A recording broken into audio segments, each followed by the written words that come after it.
ఇక్కడ దేవుడు మళ్ళీ దేవుడు అప్పగించడం అంటే దేవుడు అన్యాయం చేస్తున్నాడని కాదు. ఇది ఒకటి చెప్పి మీకు అర్థమయ్యేలా నేను చెప్తాను. దేవుడు వదిలేస్తాడని అర్థం. ఏంటిది? దేవుడు పట్టించుకోవడం అని అర్థం. ఇక్కడ అప్పగించడం అంటే అర్థం ఏంటి అంటే ఆయన దగ్గరుండి పాపం చేసేలా చేస్తున్నాడు కాదు, ఆయన చేయబట్టుకెళ్ళి పాపం చేస్తున్నాడని కాదు. దేవుడు ఏం చేస్తున్నా పట్టించుకోకుండా ఉంటాడు, అది దాని అర్థం. ఇప్పుడు మీకు అర్థమవడానికి చెబుతాను. మీ అబ్బాయికి బాగా చెప్పారు, మీ ఆయనకి బాగా చెప్పారు, ఒరే నువ్వు ఇలా చేయొద్దు, అలా చేయొద్దు, అలా చేయొద్దని. ఎంతగాడికి మానట్లేదు, ఏం చేస్తాడు చెప్పండి? అవునా కదా? ఇప్పుడు ఆడేం చేస్తాడు చెప్పండి? అప్పుడు దాకా ఒక అలవాటే, తర్వాత ఏం చేస్తాడు? ఇప్పుడు ఆ తల్లి తప్ప, ఆ భార్య తప్ప? ఒక విధంగా చూస్తే పట్టించుకోకుండా వాళ్ళు అప్పగించినట్టే కదా. అది ఇక్కడ అర్థం. అప్పగించడం అంటే దేవుడు దగ్గరుండి అప్పగించడం కాదు ఇక్కడ ఉద్దేశం. దేవుడు వదిలివేస్తాడు. చాలా భయంకరమైన స్థితి తెలుసా? దేవుడు ఎందుకు అవసరం? ఈ మాట చెప్పొచ్చు, దేవుడు లోకానికి అవసరం అని. మీకు ఎప్పుడైనా ప్రశ్న వచ్చిందా? దేవుడు ఎందుకు అవసరం మనిషికి? ఇందుకే అవసరం. దేవుడు చెయ్యి వదిలేస్తే యేసుప్రభువు ఏం చేశాడు తెలుసా? ఏడ్చాడు. ఏలి ఏలి లాభ సమాక్తామే, నన్ను ఎందుకు చెయ్యి విడిచావు? ఎందుకు విడిచావంటే నువ్వు పాపి అయిపోయావు. అది దాని అర్థం. పాపిని దేవుడు పట్టించుకోడు. మీకు అనిపించవచ్చు, దేవుడు పట్టించుకోతే మాకేం పోయిందని. ఇన్ని పోతాయి మీకు. మీకు ఎవరిని పూజించాలో తెలియదు, నిజంగా ఎవరిని గొప్ప చేయాలో తెలియదు. అందుకే నిజంగా ఇవన్నీ వచ్చేసాయి. ఎవడికి నచ్చినవాడు దేవుడు, ఒకటి హీరో దేవుడు, ఒకటికి రాజకీయ నాయకుడి దేవుడు, ఒకటికి ఇంకొకటి దేవుడు. ఇదంతా అపవిత్రత. ఏముంది చెప్పండి? తమ శరీరాన్ని అపవిత్రం చేసుకోవడమే. నయా పైసా ఉపయోగం లేదు, కుటుంబాలకి బాధ. ఇదంతా దేనికి? ఎంత చెప్పినా పాపం మానకపోవటం, అది దాని అర్థం. కాబట్టి దేవుడు పట్టించుకోడు, దేవుడు వదిలివేస్తాడు, దేవుడు వాడి మీద ఇంకా కన్సర్న్ చేయడు, వాడి గురించి ఆందోళన పడడు, వాడి గురించి ఆలోచించడం మానేస్తాడు. ఇప్పుడు మొదలెడతాడు సాతాను పట్టుకోవడం. కాబట్టి ఇక్కడ అర్థము, పాపము చాలా భయంకరమైంది, దేవుడు నిన్ను వదిలేస్తాడు. పాపము చాలా భయంకరమైంది, దేవుడు నిన్ను పట్టించుకోడు. దేవుడు పట్టించుకోకపోతే మొట్టమొదటిగా జరిగేది ఏంటి తెలుసా? నీ శరీరాన్ని అపవిత్రపరుచుకుంటావు, ఎవడిని దేవుని చేస్తావో నీకు తెలియదు. ఇది మొదటిదన్నమాట, పాపం వల్ల వచ్చే ప్రతిఫలం. రెండో ప్రతిఫలం చూడండి, 26వ వచనం. అందువలన, ఎందువలన? మళ్ళీ మీకు చెప్పానే, దుర్నిశ్చిత సత్యం అడ్డగించటం, దేవుడు ప్రత్యక్షపరచుకుని నమ్మకపోవడం, దేవుని మహిమపరచుకోవడం, కృతజ్ఞతాస్తుతులు చెల్లించుకోవడం. ఈ మూడు గుర్తుండాలి మీకు. ఇందువలన, అర్థమవుతుందా? అందువలన మళ్ళీ ఏం చేశాడంట? దేవుడు తుచ్చమైన అభిలాషలకు వారిని అప్పగించాడంట. ఇప్పుడు ఇంకొకటి ఏంటి తెలుసా? తుచ్చమైన అభిలాషలు అంటే అర్థం ఏంటి తెలుసా? ఇది లైంగిక అనీతి అనమాట. కాముకత్వానికి అప్పగించాడు అనమాట. దీని అర్థం అవ్వాలంటే అందుకే మీకు 27వ వచనం చదవండి. అటువలే పురుషులు కూడా స్త్రీ యొక్క స్వాభావికమైన ధర్మమును విడిచి పురుషులతోనూ అవాచ్యమైనవి చేయొచ్చు, తమ తప్పిదమునకు తగిన ప్రతిఫలమును పొందుచు ఒకని ఎడల ఒకరు ఏమయ్యారు? కామతప్తులైరి. పాపం ప్రతిఫలం మీరు చిన్నది అనుకుంటున్నారు. దేవుడు చెయ్యి వదిలేస్తే చిన్నదని మీరు అనుకుంటున్నారు. దేవుడు చెయ్యి వదిలేస్తే, దేవుడు పట్టించుకోవడం మానేస్తే, మీరు ఇంకా మీ పాపాన్ని మానకపోతే దేవుడు ఏం చేస్తాడు తెలుసా? రెండవ దేనికి అప్పగిస్తాడు తెలుసా? దేనికి అప్పగిస్తాడు? తుచ్చమైన అభిలాషలు. తుచ్చమైన అభిలాషలు అంటే ఏంటి? కామతప్తులైపోవటం. వాళ్ళ కామపు స్థితి తప్పుగా అర్థం చేసుకోమాకండి. నా మాటల్ని దయచేసి తప్పుగా అర్థం చేసుకోమాకండి. వాళ్ళు ఎలా ఉంటారు తెలుసా? దేవుడు పెట్టిన భార్యాభర్త సంబంధాన్ని, దేవుడు పెట్టిన పురుషుడు స్త్రీ అనే సంబంధాన్ని మరిచిపోయి వాళ్ళ యొక్క ఆ కోరికలు తీర్చుకోవడం కోసం స్త్రీలు దొరకకపోతే పురుషులతోనూ స్త్రీలు స్త్రీలతోనూ చేసుకుంటారంట. అంత కామతప్తులైపోతారంట. కారణం, దేవుడు వదిలేశాడు, దేవుడు పట్టించుకోడు. మీకు అర్థమవుతుందో లేదో? దేవుడు కుటుంబాన్ని చెయ్యి వదిలేస్తే గొక్క పట్టు ఎడుతారు మీరు. మీకు అర్థమవటం లేదు అది. ఈ లక్షణాలన్నీ మీకు కనపడుతుంటాయి చూడండి. కుటుంబాలు పాడైపోతూ ఉంటాయి, అవునా కదా? పాపం దేవుడు ఉన్నాడరా, దేవుడు నమ్మరా అని చెప్పి అంత చెప్పినా నమ్మకపోతే ఒక్కొక్కడు హీరోని పూజించి, రాజకీయంలాగా పూజించి, తాగేసి బ్యానర్లు కట్టించుకొని, డబ్బులన్నీ తగులగొట్టుకొని ఏడుస్తున్న భార్యలు ఎంతమంది ఉన్నారు మీకు తెలుసా? ఆడి ఇంట్లో తినడానికి ముద్ద పెట్టడు, కానీ వాళ్ళ నాయకుడికి మాత్రం కటౌట్లు పెడతాడు. అపవిత్రతకు అప్పగించాడు. వింటాడు, దేవుడు ఉన్నాడు రా, మారరా, దేవుడు ఇచ్చాడరా నీకు ఈ జీవితం, నీ జీవితం విలువైనది అంటే వింటాడా? ఆ హేతువు చేత వదిలిపెట్టేశాడు, అపవిత్రతకు వదిలిపెట్టాడు. మొదటిది. రెండోది ఏంటి? తుచ్చమైన అభిలాషలు. అంటే అర్థమేంటి తెలుసా? కామతప్తులు. వాళ్ళ కోరికలకి నిజంగా అదుపు ఉండదు. అక్కడ రాశాడు చూడండి, పురుషులు పురుషులతో, స్త్రీలు స్త్రీలతో. నన్ను తప్పుగా అర్థం చేసుకోవద్దు, కానీ పాపం యొక్క ఫలం మీకు తెలియాలి. దేవుడు వదిలేస్తే ఎంత భయంకర స్థితి ఉంటుందో మీకు అర్థం అవ్వాలి. ప్రతి ఒక్క కుటుంబానికి దేవుడు ఎందుకు అవసరమో మీకు అర్థం అవ్వాలి. అది రెండో ప్రతిఫలం పాపం. చాలా దారుణమైన ప్రతిఫలం. కుటుంబాలు ఈరోజు నాశనం అయిపోవడానికి ఇదే కారణం. మనుషులు పైకి మంచి కనపడతారు, మీరు చూడండి వాళ్ళ కోరికలు అణుచుకోలేకుండా ఎంతమంది అవాంఛమైన కార్యాలు చేస్తున్నారో. ఈ కాలములో ఉన్నటువంటి నిజంగా మీరు చూస్తే భార్యాభర్తల సంబంధాలు మీరు చూడండి, ఒక్కొక్కరికి 2, 3, 4, ఎవరికి తెలియని స్థితి. తెలుసా మీకు? అప్పుడప్పుడు మీకు ఆశ్చర్యం, ఈడు ఇలా చేశాడా, ఈడు ఇలా చేశాడు, ఏమి ఎలా చేసిందా? నిజంగా చెబుతున్నాను, అనుభవంతో చెబుతున్నాను, అంత మంచిది కాదు దేవుని వదిలేసాడు. శరీరాన్ని అంత ఈజీ కాదు అణుచుకోవడం. కారణం ఆయన ఎంత చెబుతున్నా పాపం చేస్తున్నప్పుడు ఆయన హెచ్చరిస్తుంటాడు, అరే ఇది కాదురా, ఇలా చేయకూడదురా అని చెప్పాడు. సొలొమోను ఎంత నిదర్శనంగా కనపడుతున్నాడు చెప్పండి. సొలొమోను చిలక్క చెప్పినట్టు చెప్పాడు తెలుసా? ఇజ్రాయేలు రాజు ఎవడైనా సరే ఒక స్త్రీని పెళ్ళాడాలి. ఇజ్రాయేలు రాజు ఎవడైనా సరే అధికమైన గుర్రాలను సంపాదించుకోకూడదు, అధికమైన ధనాన్ని సంపాదించుకోకూడదు, గర్వం వస్తుంది వాడికి.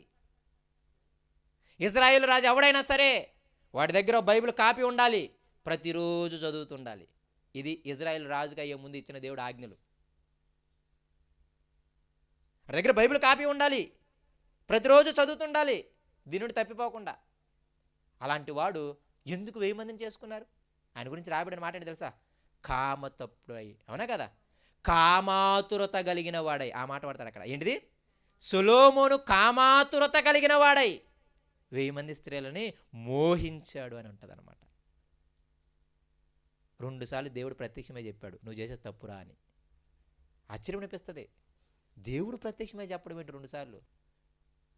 అందుకే మీకు అప్పుడప్పుడు అంటున్నాను కదా, అబ్రాము యాకోబు, ఇస్సాకు యాకోబు, దావీదు దేవుని అన్నాడు తప్ప సొలొమోను దేవుని అని ఎక్కడ చెప్పలే ఆయన. బైబిల్ మొత్తంలో మీకు కనపడదు. ఎందుకు కనపడదు తెలుసా? దేవుడు ప్రత్యక్షమైతే తినలేదు మాట. దావీదు దేవుని అని ఎందుకు అన్నాడు? సాధారణ మనిషి వచ్చి చెప్పగానే కాళ్ళ మీద పడ్డాడు, అయ్యా క్షమించని. నాతను ఒక మంచి ప్రవక్త, ఒక మనిషి ఒప్పుకున్నాడా, దబాయించాడా? అవసరమైతే నాతను తల కూడా ఛేదించేయచ్చు తెలుసా, ఎవడు అడగడు. ఏంట్రా నాకు ఎక్స్ట్రాలు చేస్తామని చెప్పి అలా చంపేమంటే అలా చంపేసేవాళ్ళు నాతాన్ని. అందుకే సొలొమోను దేవుడు కాదు, నేను దావీదు దేవుడినే. కారణం దేవుడు ప్రత్యక్షమై చెప్పాడంటాడు. ఈనాడు నిజంగా మీరు దేవుడు చాలా అవసరం సమాజానికి. అరే బాబు, దేవుడు అవసరమే మనిషికి, ఎవడికి అవసరం లేదు, దేవుడు మనకే కావాలి. అంత కామతప్తులవుతారు. పురుషుడు, స్త్రీ. అది భయంకరమైన స్థితి. మీకు సాధారణంగా కనపడుతుంది ప్రియమైన దేవుడు, నిజంగా చెబుతున్నాను, సాధారణంగా కనపడుతుంది. లోపల స్థితి మీకు తెలియదు. ఈ కాలంలో ఉన్న శరీర మార్పులు మీకు తెలియవు. దేవుడు చేయి విడిచిపెట్టకుండా దేవుడిని పట్టుకోకపోతే మీరేమీ చేయలేరు. అందరు చేస్తున్నారు, మేము చేస్తున్నాం అని సైలెంట్ అయిపోవడం తప్ప ఏం చేయలేరు. మూడోది చూడండి, 3వ ప్రతిఫలం 28వ వచనం. మరియు వారు తమ మనస్సులో దేవునికి చోటి నొల్లకపోయిరు గనుక చేయరాని కార్యములు చేయుటకు దేవుడు భ్రష్ట మనసుకు వారిని. మూడోది ఏంటి తెలుసా? చేయరాని కార్యములు చేయడానికి అప్పగిస్తాడంట. ఏం కార్యాలు? మొదటిది ఏంటిది? అపవిత్రత. ఎవరిని దేవుడు అంటామో తెలియదు, ఎవరిని పూజిస్తామో తెలియదు. రెండోది ఏంటిది? తుచ్చమైన అభిలాషలు, కామతప్తులు అవ్వటం, కామాతురత కలిగి ఉండటం. మూడోది ఏంటి? భ్రష్ట మనసుకు అప్పగించటం. భ్రష్ట మనసుకు అప్పగిస్తే ఏమేమి గుణాలు వస్తాయి? కింద చూడండి ఏం చదువుతాడు. ఆ గుణాలు చదివితే చచ్చిపోతాం. ఏం గుణాలు వస్తాయి చూడండి. భ్రష్ట మనసుకు అప్పగిస్తే ఏమవుతాయో తెలుసా? 29, అట్టివారు ఎట్టివారు? భ్రష్ట మనసుకు అప్పగింపబడిన వారు, ఎంత చెప్పినా దేవుడికి తమ మనసులో చోటివ్వని వారు. అర్థమవుతుంది మీకు?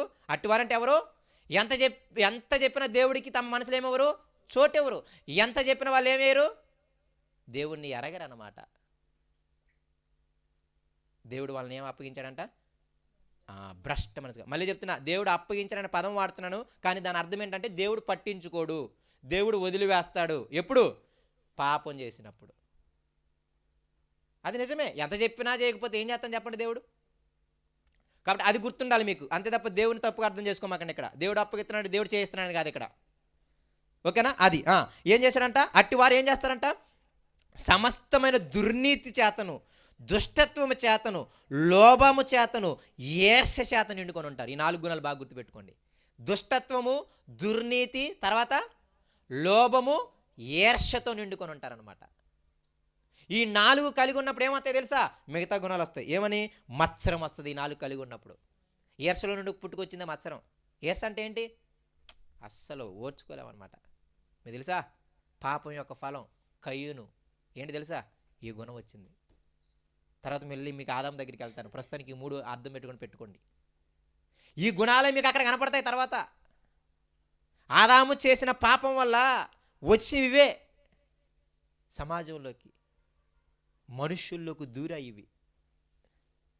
వాళ్ళు దుర్నీతి చేత, దుష్టత్వము చేత, లోభత్వం అంటే ఏంటి? ధనాపేక్ష. లోభత్వం అంటే ఏంటి? ఆడు రూపాయికి ఇచ్చినవిలో మనిషికి కూడా ఇవ్వడు. అర్థమవుతుందా మీకు? మనిషిని ఎంత హీనంగా చూస్తాడో, రూపాయిని ఎంత కలగద్దుకుంటాడో. లోభత్వం అంటే వాడికి మనిషి ఏంటి? దేవుని స్వరూపంలో చేయబడిన మనిషి కంటే వాడికి సాతాను స్వరూపంలో చేయబడిన డబ్బు దైవత్వం అయిపోయింది. అర్థమవుతుందా మీకు? చాలా మనసు పెట్టి లోతుగా ఆలోచించండి. పాపం యొక్క ప్రతిఫలం చిన్నది కాదు. ఇందాక ఆ స్టేట్మెంట్ ఇప్పుడు రైట్ అయిద్దా లేదా? దేవుడు పాపులని ఎలాగైతే అపారంగా ప్రేమిస్తున్నాడో, ఆ ప్రేమ పాపం చేసిన ఎడల ఆయన ద్వేషాన్ని మాత్రం ఏమీ తొలగించదు. ఇసుమంతా కూడా తొలగించదు. ఎక్కడ తొలగించినట్టు కనపడుతుందా మీకు? అది అక్షరాల నిజం. పాపులను ప్రేమిస్తాడు కానీ పాపాన్ని ఎప్పుడు ప్రేమించడు.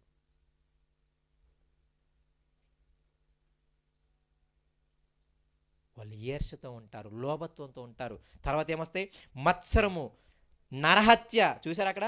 మత్సరము, నరహత్య, కలహాలు, కపటము, వైరమను వాటితో నిండిన వారై కొండెగాండ్రును, అపవాదికులను, దేవద్వేషులను, హింసకులను, అహంకారులను, బింకములాడువారును, చెడ్డవాటిని కల్పించువారును, తల్లిదండ్రులకు అవిధేయులను, అవివేకులను, మాట తప్పువారును, అనురాగరహితులను, నిర్దయులు నైరి.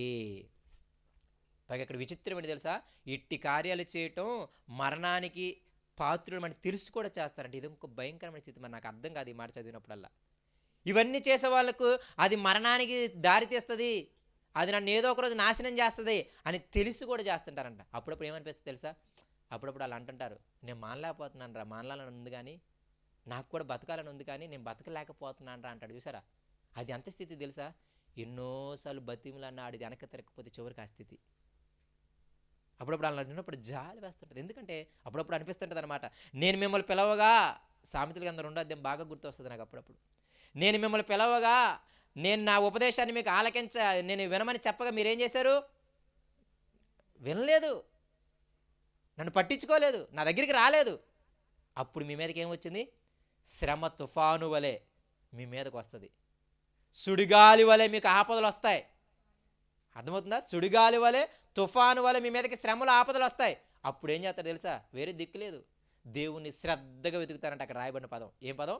అప్పుడు దేవుని శ్రద్ధగా వెతుకుతారంట. అప్పుడు దేవుడు ఏమన్నాడు? భయంకరమైన మాట ఏంటి తెలుసా? నేను నవ్వుతాను అన్నాడు. ఏమన్నాడు? నేను నవ్వుతాను అన్నాడు. అసలు ఆ పదాలు చదువుతుంటే భయంకరం అనిపిస్తుంది. నవ్వడం ఏంటి? పట్టించుకోకపోవడం చాలా.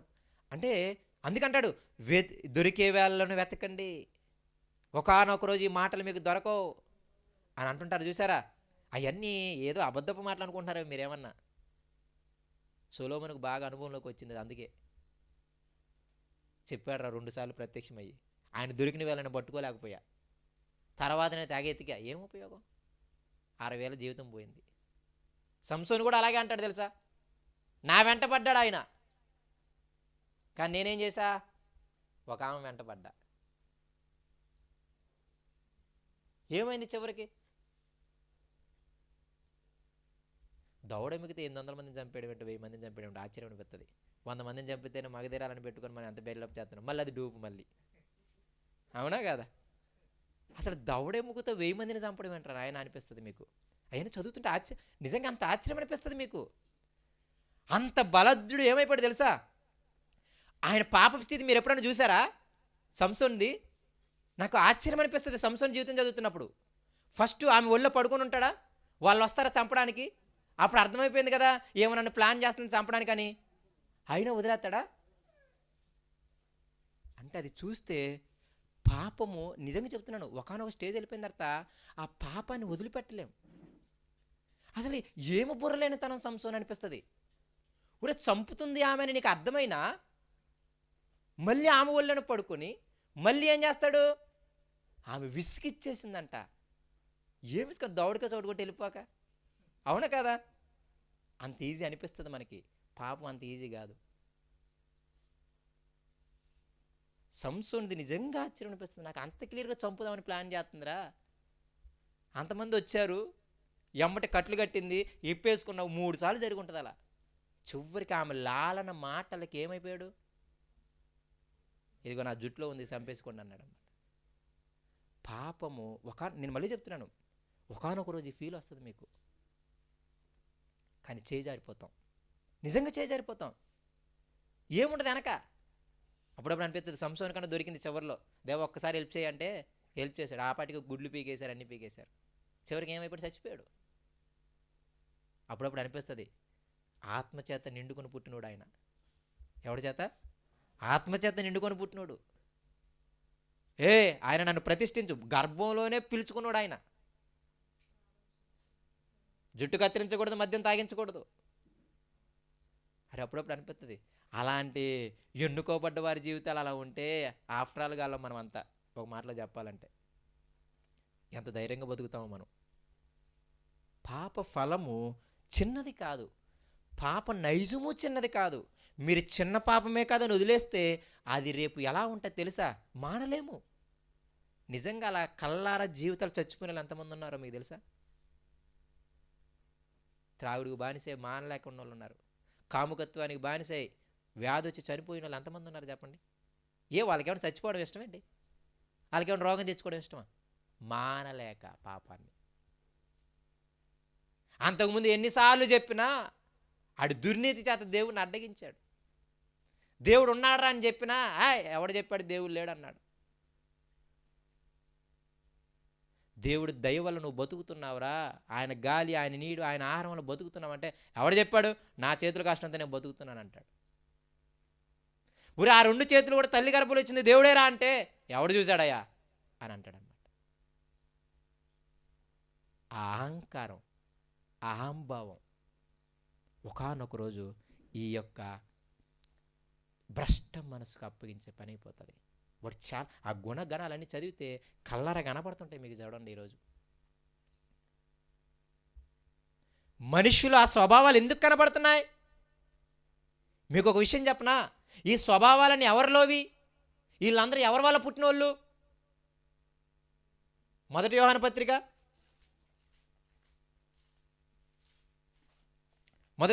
2వ అధ్యాయము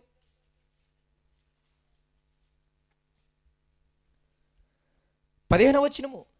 ఈ లోకమునైనను లోకములో ఉన్న వాటినైనను ప్రేమింపకుడి, ఎవడైనా లోకమును ప్రేమించినట్ల తండ్రి ప్రేమ వానిలో ఉండదు. లోకములో ఉన్నదంతా ఏంటంట? శరీరాశ, నేత్రాశ, జీవపడంబము. తర్వాత మాట చదవండి, ఇవి తండ్రి వలన పుట్టినవి కావు. ఇవి పరలోకపు తండ్రి ద్వారా పుట్టినవి కావు. ఈ శరీరాశ, నేత్రాశ, జీవడము, ఈ 3 కుదించేశాడు. అవన్నీ కూడా అక్కడ ఉన్నాయన్నీ కూడా ఎక్కడ పెట్టేశాడు? ఈ 3 కుదించేశాడు లోకంలో. ఇందాక మీకు 3 గుణాలు చదివామే. మొదటిది ఏంటిది? అపవిత్రతకు అప్పగించాడు. రెండోది ఏంటి? తుచ్చమైన అభిలాషలకు అప్పగించాడు. మూడోది ఏంటి? భ్రష్ట మనసుకు అప్పగించాడు. ఆ గుణగణాలన్నీ చూస్తే ఏముంటాయి తెలుసా? ఈ 3 నిమిత్తం ఉంటాయి. అయితే శరీరాశ, లేకపోతే నేత్రాశ. ఇక జీవుడమ్మ అంటే అర్థం ఏంటి తెలుసా? ఆడుకున్న దాన్ని బట్టి డంబంగా బతకడం. జీవుడమ్మ అంటే ఏంటి? గర్వం. నాకే ఉందని ఆడంబర జీవితం అనమాట. బాగా గుర్తుపెట్టుకోండి. జీవబడము అంటే ఒకటి గర్వము, రెండవది ఆడంబర జీవితము. నాకే ఉందని చూపించుకుంటుంటాడు. అప్పుడప్పుడు చూస్తే మెంటలు వచ్చేస్తుంది. అప్పుడప్పుడు ఫ్లాట్ వ్యాపారం చేసేవాడు చూసారా, 5 ఉంగరాలు పెడతాడు, 5 ఉంగరాలు పెడతాడు, ఇన్ని పెడతాడు. మళ్ళీ ఆడి ఇల్లు చూస్తే గట్టికి కూడా ఉండదు. మళ్ళీ చూపించాలి, లేకపోతే ఎవడు రాడు కొనడానికి. ఎవడికి ఏంటి ఆడంబర జీవితం అనమాట. ఇంకెంతకు మించి ఏమైనా ఉన్నాయి మీరు చెప్పండి?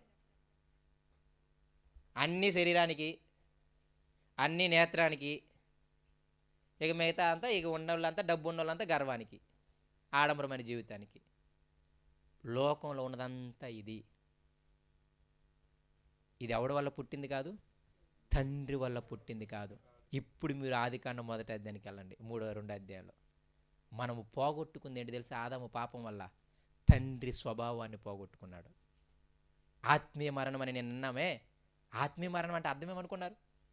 ఆదాము పాపం చేయడం వల్ల, అంటే దేవుని మాట వినకపోవడం వల్ల ఆయన తెచ్చుకున్న మరణం ఏంటి? ఫస్ట్ ఆత్మీయ మరణం అన్నాం. అంటే అర్థమేంటి తెలుసా? దేవుని స్వభావాన్ని పోగొట్టుకొని ఇదిగో ఈ లోక స్వభావాన్ని తెచ్చుకున్నాడు. మన బాటలో, బైబిల్ భాషలో చెప్పాలంటే సాతాను స్వభావాన్ని తెచ్చుకున్నాడు. అందుకే యోహాను సువార్త 8వ అధ్యాయం మీకు తెలిసిందే, మీరందరూ ఎవరి పిల్లలు? మీ తండ్రి యగు అపవాది పిల్లలు. అరే, ఈ కార్యాలన్నీ ఎవరి వల్ల కనపడుతున్నాయి తెలుసా? మీరు ఆయనకు పుట్టినోళ్ళు. ఈ శరీరాశ, నేత్రాశ, జీవోడంబము ఇవన్నీ కూడా మీరు ఎవరికి పుట్టినోళ్ళు తెలుసా? మీరు సాతానికి పుట్టినోళ్ళు. ఇవి నిజమైన తండ్రి నుండి పుట్టినవి కావవి. ఇప్పుడు బతకమాకండి. శరీరాన్ని, కంటిని చాలా జాగ్రత్తగా ఉంచుకోవాలి. ఇవి చదువుతున్నప్పుడే అనిపిస్తుంటాయి, కానీ మిగతా రోజులు అప్పుడప్పుడు గుర్తుండవు. పడిపోయిన తర్వాత మళ్ళీ దెబ్బలు తిన్న తర్వాత గుర్తొస్తుంటాయి. అప్పుడప్పుడు బాధ వేస్తుంటుంది అనమాట ఆ విషయాలు. ఎందుకు దేవా రోజు మాకు జ్ఞాపకం చేయొచ్చు కదా అనిపిస్తుంది. నిజమే, ఇప్పుడు చదువుతున్నప్పుడు, చెబుతున్నప్పుడు, లేకపోతే వింటున్నప్పుడు ఎంత ఉంటుందో అయ్యే గ్రహింపు రోజు బతుకుతున్నప్పుడు కూడా ఉంటే ఎంత బాగుంటుందో అనిపిస్తుంది. ప్రతిరోజు మనల్ని మనం బాగు చేసుకోవాల్సిందే, ప్రతిరోజు మనల్ని మనం సరి చేసుకోవాల్సిందే, ప్రతిరోజు మనల్ని మనం ఏం చేయాలి తెలుసా? కాచుకోవాల్సిందే. తొంగి చూసుకోవాలి మన హృదయాన్ని, తొంగి చూసుకోవాలి మన శరీరాన్ని, తొంగి చూసుకోవాలి మన కళ్ళని, తొంగి చూసుకోవాలి మన హృదయంలో ఉన్న గర్వాన్ని, ఆడంబర జీవితాన్ని. ఎందుకు? ఉన్నదాంతో బతుకు. లేని ఎందుకు చూపించాల్సిన అవసరం ఉంది చెప్పు? నువ్వెంత ఆడంబరం చూపించినా పోయేది మళ్ళీ మరణమే. నువ్వేమైనా బతికేస్తావా? బతకో. పేదోడు కదా అని బతకకుండా ఉంటాడా? ఆడు చచ్చిపోతాడు, ఇద్దరు చచ్చిపోతారు. విషయం ఏమీ లేదు అక్కడ. వ్యాపారం. నా పదజాలాలు తప్పుగా అర్థం చేసుకోమాకండి, మీకు అర్థం అవ్వాలి. ఈ లోకములో ఉన్నదంతా అదే తండ్రి వలన పుట్టింది కాదు అది. కాబట్టి మీరు చిన్న విషయం అనుకుంటున్నారేమో, అన్ని రకాలైన పాపాలకి అప్పగిస్తాడు దేవుడు. ఇప్పుడు ఆదికాండం రండి. ఆదాము చేసిన పాపం, దేవుని మాట వినకపోవటం, అప్పుడు వచ్చినదేంటి? మొట్టమొదటి చెప్పానే, ఆత్మీయ మరణం. ప్రియమైన దేవుని పిల్లారా, దీనంతటికి కారణము ఆదాము చేసిన పాపము. ఆదాము పాపం అనగానే ఇక్కడ మళ్ళీ మీకు డెఫినేషన్ చెప్పాలి. పాపం అంటే ఏంటి? ఆజ్ఞను అతిక్రమించటం. అంటే ఏంటి? దేవుని మాట వినకపోవటం.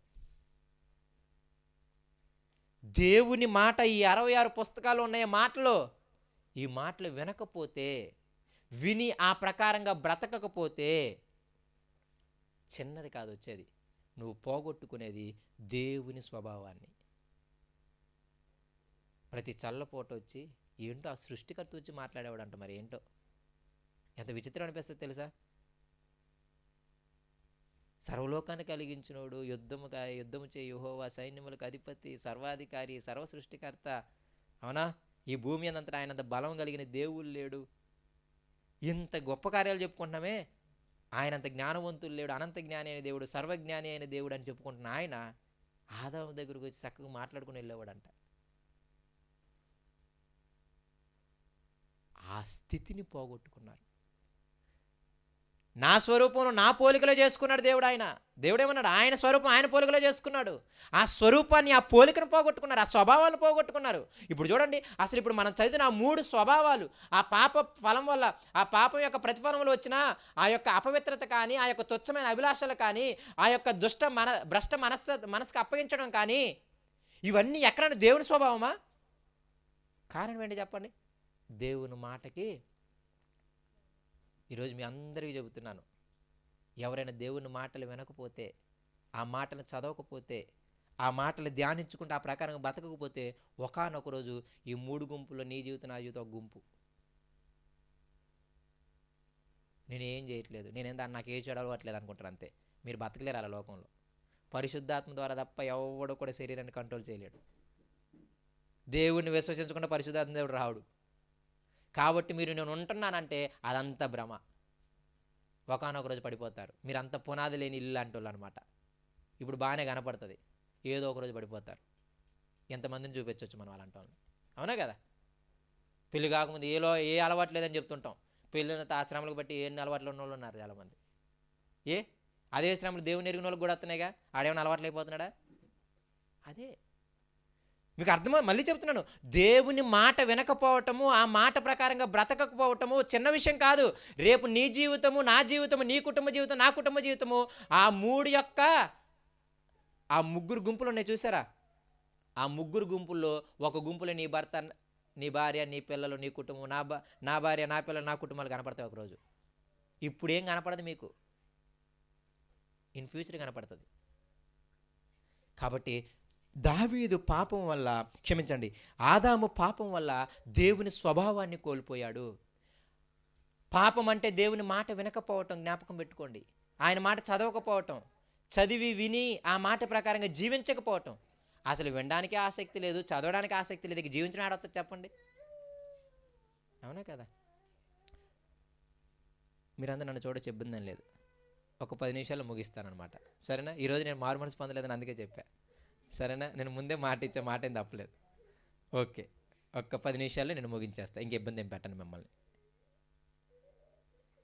చాలా జాగ్రత్తగా ఆలోచించడానికి ప్రయత్నం చేయండి. ఆదాము ఆ దేవుని మాట వినకపోవటం వల్ల ఆయన మొట్టమొదటి మరణము ఆత్మీయ మరణము. ఆయన దేవుని వల్ల పుట్టినవాడు ఇప్పుడు సాతాను వల్ల పుట్టినవాడు అయిపోయాడు. ఇప్పుడు ఆ పాపం చేశాడు కానీ వదిలేశాడు దేవుడు. అక్కడ మీరు బాగా చూడండి, చదవండి తర్వాత. ఆదాముని అవ్వమ్మని శపించలేదు. ఏం చేయలేదు? ఆదాముని అవ్వమ్మని శపించలేదు, ఆదామును బట్టి భూమిని శపించాడు. అక్కడ క్లియర్గా రాయబడి ఉంటుంది, మీరు చదవండి 3 అధ్యాయాల తర్వాత. ఆదాము నిన్ను బట్టి భూమిని శపించానంటాడు. ఏమొస్తుంది భూమి ఇప్పుడు? నీకు ఇప్పుడు ముళ్ళ పొదలు వస్తాయి, గచ్చ పొదలు వస్తాయి అన్నాడు. అక్కడ ఆదాముని అవ్వమ్మని శపించలేదు, అయితే సర్పాన్ని శపించాడు. ఆదామును బట్టేమో భూమిని శపించాడు. తర్వాత మీరు చూస్తే సాతాన్ని కూడా ఒక విధంగా శపించినట్టే, దానికి కూడా ఇచ్చాడు, ఏం చేస్తారు, నీ తల తొక్కుతాడు అన్నాడు అనమాట. కానీ నిజంగా పాపం చేసిన వాళ్ళిద్దరిని మాత్రం శపించలేదు. శపించలేదన్నట్టు అర్థము శ్రమ పెట్టలేదని కాదు, శిక్షించలేదని కాదు. మళ్ళీ చెప్తున్నా, శిక్షకి శపించడానికి కారణం కాదు. మనందరం ఏమనుకుంటాం, ఈ శిక్ష అంతా శాపం వల్ల వచ్చింది అనుకుంటాం. శపిస్తే అలా ఉండదు అనమాట. శపిస్తే సాతాన నరకంలో ఉంటావు నీ జీవితాంతం. శపిస్తే ఇదిగో 6,000 సంవత్సరాల నుండి ఇప్పటికి ఈ భూమి ఏం చేస్తుంది, గచ్చపదన ముళ్ళ పదన అవుతుంది. కాబట్టి శపించడానికి శిక్షించడానికి కూడా తేడా తెలియదు మనకి. ఆదాముని అవ్వమ్మని శపించలేదు, కానీ శిక్షించాడు. ఎలా శిక్షించాడు? ఆదాము, ఇక మొదలైంది నీ జీవితం. మొన్నటిదాకా తోటమాలి పని, ఇప్పుడేం పని తెలుసా? దున్నేవాడి పని. అప్పుడు దేవుడు పండించేవాడు, ఇటు చూసి కాసుకునేవాడు అన్నమాట. తోటమాలి ఏం చేస్తాడు చెప్పండి? కాసుకుంటుంటాడు, అవునా కదా? ఏదైనా పని చేయాలంటే కూలని పిలిపించుకుంటాడు. కానీ తోటమాలిగా లగ్జరీగా బతకాల్సిన ఆదాము ఏమయ్యాడు ఇప్పుడు? నీ చెమట్టు వచ్చి నువ్వు ఏం చేస్తావు? తింటావు. ఆయనకి అర్థమవుతుంది తెలుసా? ఇంతకుముందు ఓరక ఇచ్చేది భూమి, ఇప్పుడు ఇవ్వట్లేదు అంత ఈజీగా. కలుపు మొక్కలు వచ్చేస్తున్నాయి, గచ్చ మొక్కలు వచ్చేస్తున్నాయి, దాని సారాన్ని ఇది పీకేస్తుంది, దీన్ని పీకడానికి మనకు సరిపోవట్లేదు. ఈరోజు సగం కూలీ డబ్బులన్నీ కూడా కలుపు మొక్కలు పీకడానికి, రైతులు సగం పొలం పని చేయడానికి కారణం కూడా అదే. ఆఖరి కూలోడన్న దర్జాగా ఉదయాన్నే వచ్చి సాయంత్రం 300 లాక్కొని వెళ్ళిపోతున్నాడు. నాకేమో చివరికి మిగలట్లేదు అంటున్నాడు అనమాట. అవునా కదా?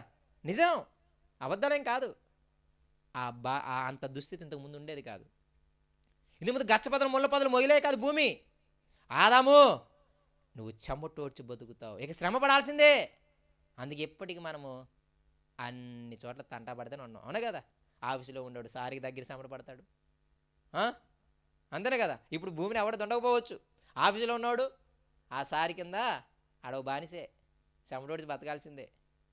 ఆడి ఎంత తూ అన్నా ఎంత ఊసినా ఏం కట్టుకోవాలి? వెనక కుటుంబం గుర్తొస్తుంది. ఇది లేకపోతే మళ్ళీ బతకలేమని గుర్తొస్తుంది. సైలెంట్గా తుడుచుకొని వచ్చేస్తాం. ఎందుకు వచ్చింది ఆ దుస్థితి? పాప ఫలం. ముందు ఆ స్థితి లేదు. ఆదాముని శిక్షించాడు. ఇదిగో నువ్వు సేద్యం చేస్తుంటావు కదా, చెమటోడుస్తుంటావు కదా, ఆ చెమటోడ్చినప్పుడు నీకు గుర్తొచ్చేది ఏంటి తెలుసా? ఇదిగో దేవుడు నన్ను శిక్షించాడు పాపాన్ని బట్టి. రెండోది ఏంటి తెలుసా? నువ్వు మన్నైపోతావు, అంటే మరణం వచ్చిందనమాట. ఆ మట్టిని దున్నేటప్పుడల్లా ఆదాము గుర్తొచ్చేది అదే. నేను పాపం చేయడం వల్ల